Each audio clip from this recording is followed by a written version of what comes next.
Olá! Começamos agora a segunda aula do curso de Dinâmica de Grupo. Hoje falaremos dos aspectos práticos da dinâmica de grupo com exercícios e interpretações de conceitos.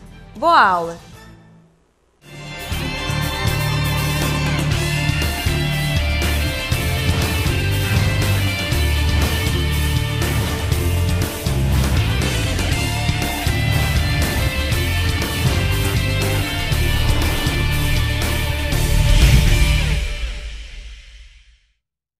Continuando então a nossa conversa sobre dinâmica de grupo, professor Adriano, eu gostaria que o senhor fizesse uma descrição de uma dinâmica de grupo, como que ela se realiza e, falando, a gente já conversou a respeito de alguns desafios, né? Quais são os desafios operacionais de uma dinâmica? A dinâmica depois nós vamos exemplificar, não é? Então eu não preciso falar tanto agora. Em termos dos desafios operacionais, eu te diria assim, a primeira coisa é a questão do diagnóstico, não é? Enfim, aonde e com quem nós vamos trabalhar? Não é? Que tipo de grupo nós vamos trabalhar? Perfeito? Porque as técnicas todas elas têm que ser muito focadas, muito centradas no estilo do grupo. Se nós vamos trabalhar, por exemplo, com um grupo de homens ou de mulheres é diferente, a formação das pessoas, não é? Os objetivos das pessoas, isso é o diagnóstico em si. Tá? Isso é vai longe a questão do diagnóstico, não é? Mas, botando em português bem claro, assim, aonde que eu estou entrando? Quem são os meus companheiros? O que eles querem aqui? O que eu, dinamizador, posso dar para eles? O que eu, dinamizador, posso esperar deles? Essa é a primeira coisa, assim, tá? Depois disso, eu preciso também me preparar para gerar um ambiente adequado para as pessoas, não é? Tanto o ambiente físico quanto o ambiente afetivo. Tu imagina assim, ó, as pessoas elas têm que se sentir bem ali. Lembra aquela questão lá da vontade e consentimento? A pessoa vai sentir vontade se ela se sentir bem. Então é um desafio do coordenador criar esse ambiente propício, não é? Para que as pessoas fiquem ali e queiram ficar ali. E principalmente queiram voltar para ali, porque os grupos eles vão se sucedendo. Tá? Uma terceira coisa, sim, é a questão de trabalhar as tensões das pessoas, não é? Eu vou exemplificar, quando a gente era pequeno eu brincava com imã. Encostava um no outro, sabe, tu não via nada, mas tu sentia que existia uma energia ali dentro. Isso existe entre as pessoas também. Tem pessoas que chegam, olham umas às outras e sentem assim, uma simpatia num primeiro momento. E outras sentem uma antipatia no primeiro momento, não é? Se existe amor à primeira vista, obviamente existe ódio à primeira vista. Então nós temos que criar também, administrar essas tensões, que elas vão necessariamente surgir. As pessoas vão acabar baixando suas defesas, as pessoas vão começar a falar algumas coisas que necessariamente não vão harmonizar com o pensamento ou com o sentimento dos outros, tá? Uma outra coisa importante também no início do grupo é o estabelecimento de regras, não é? Como é que esse grupo funciona? Perfeito? Regras assim que começam até às vezes com coisas bem simples. Quando que a gente se reúne, aonde a gente se reúne, quanto tempo a gente se reúne, tá? Claro que eu estou pensando num grupo mais a nível de empresa, um grupo genérico, assim, não é? O que pode ser falado aqui, qual é o nosso foco, qual é a nossa tarefa, não é? Essas regras têm que ser bem claras. Por quê? Porque se as regras do jogo estão claras, é mais fácil de jogar o jogo. Tu imagina quem vai jogar com prazer um jogo que cada vez tem que começar a reinventar as regras ou aparece uma regra nova, não funciona legal. A questão de facilitar também assim o crescimento das pessoas, não é? Um dos grandes objetivos do grupo é que as pessoas saiam melhores do que quando estão entrando, não é?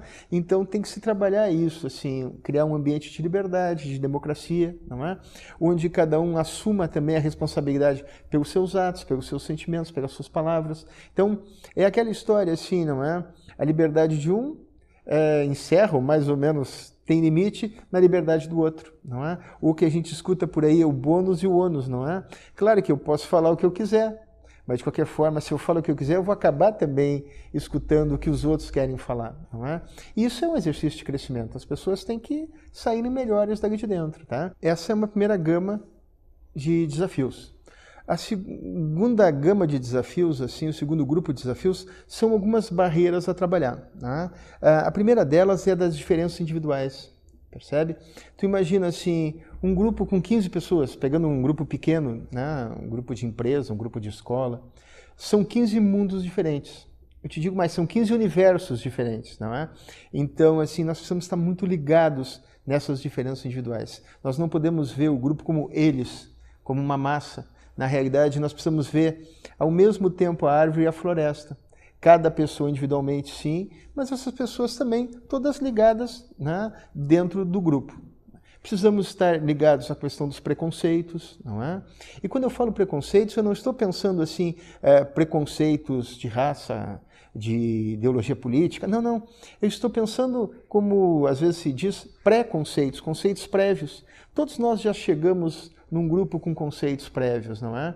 Então lá pelas tantas, assim, eu estou acostumado a trabalhar mais com homem, menos com mulher, daqui a um pouco eu chego no grupo, tem muitas mulheres, puxa vida, um grupo de mulheres, não é? Ou eu estou acostumado a trabalhar com pessoas mais jovens, chego lá, não preciso falar, é uma coisa inconsciente, não é? A questão assim, puxa vida, mas são pessoas de mais idade, será que vai funcionar, não vai funcionar, entende? Nós não podemos chegar armados no grupo, nós precisamos chegar assim, dentro do possível, conhecendo o grupo, mas com a mente aberta, não é?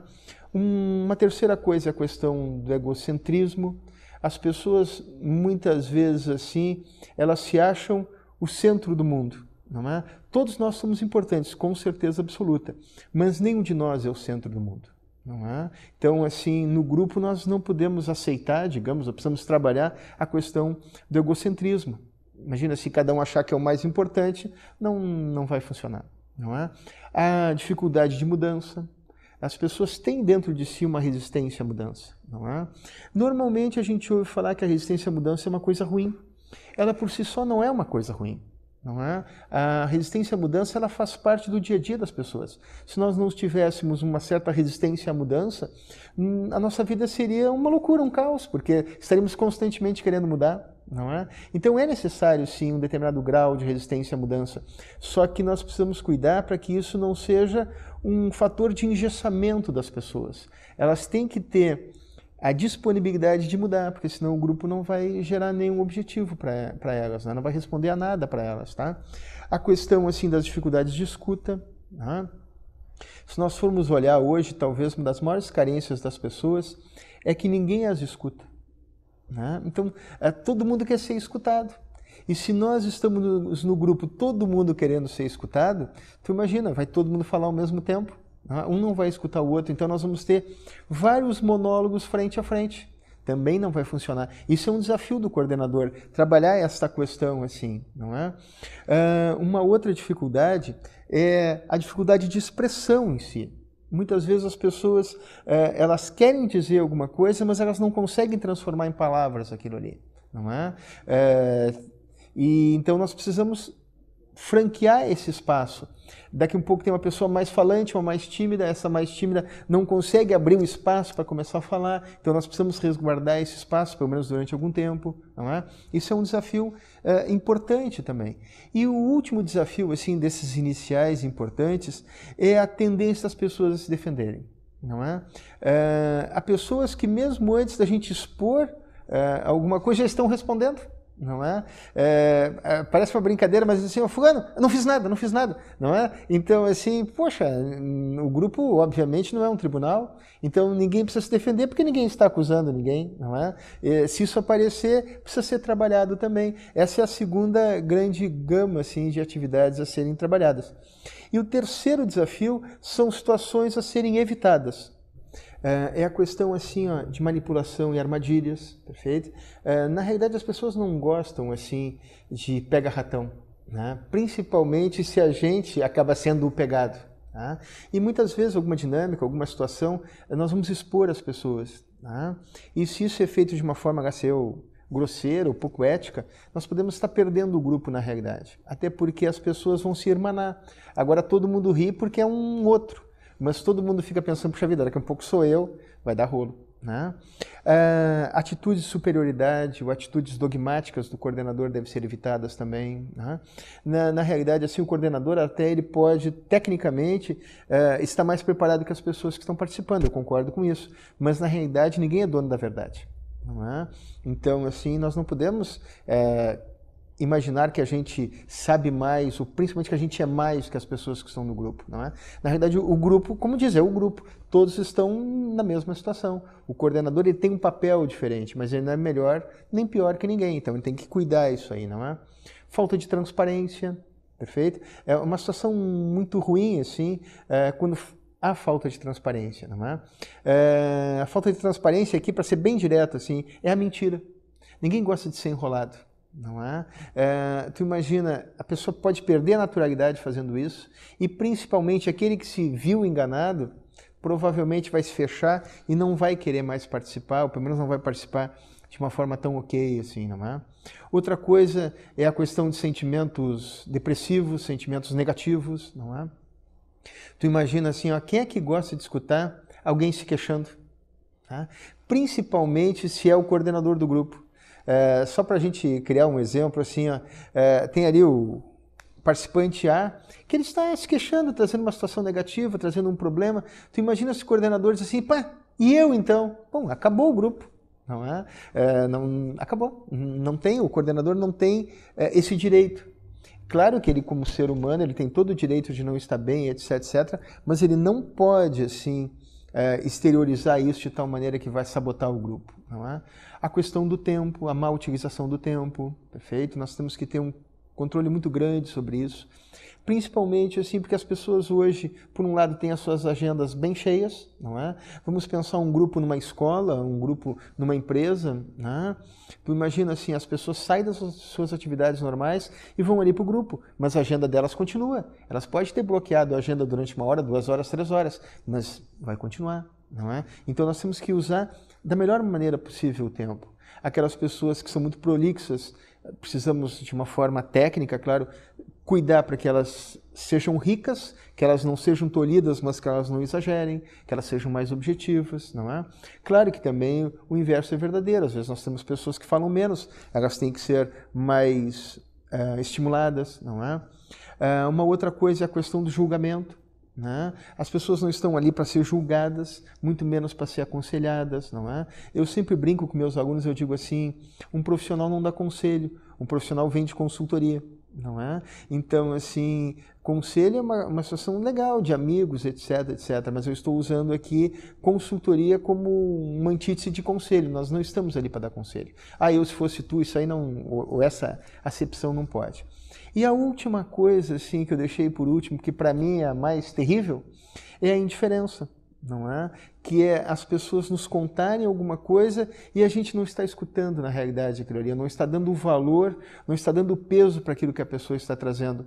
Muitas vezes o sujeito, assim, ele custou tanto para ter a decisão de falar sobre aquilo, se nós não estamos dando o devido peso, o devido valor para aquilo ali, puxa vida, é quase que um pecado, assim, eu já estou usando até uma palavra não técnica para caracterizar a força disso, não é?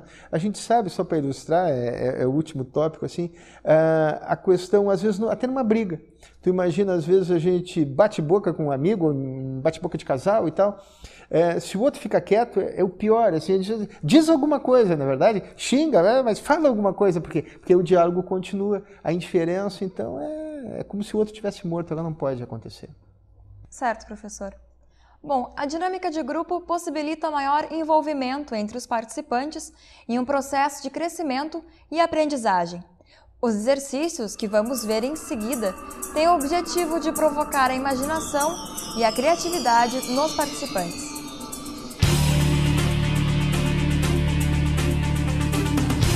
Bem, aqui estamos para ver alguns aspectos práticos no dia a dia da dinâmica de grupo.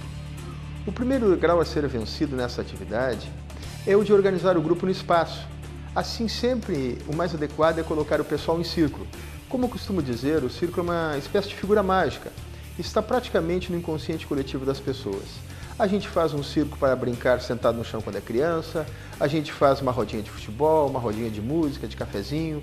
O círculo é uma figura que permite que qualquer um seja o primeiro ou qualquer um seja o último.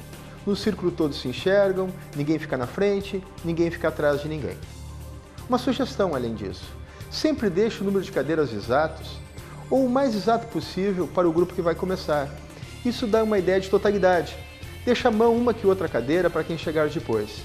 Se, por exemplo, A gente chega numa sala e tem muitas cadeiras sobrando, se tem uma ideia de vazio ou de que as coisas ainda não começaram, não é mesmo? Se a gente chega e está faltando alguma cadeira, se tem a ideia que já começou o que é importante. Aqui no vídeo vamos ver algumas técnicas genéricas e por isso mesmo super úteis para iniciar um grupo, quebrar o gelo entre os participantes, facilitar as apresentações em um grupo novo ou mesmo encerrar um grupo. Vamos a elas então. Venda gozada. Aqui vemos uma técnica para iniciar um trabalho. É muito simples, muito versátil, muito flexível, é muito adaptada para grupos entre 10 a 30 pessoas aproximadamente. Como veremos, as pessoas já estão em círculo.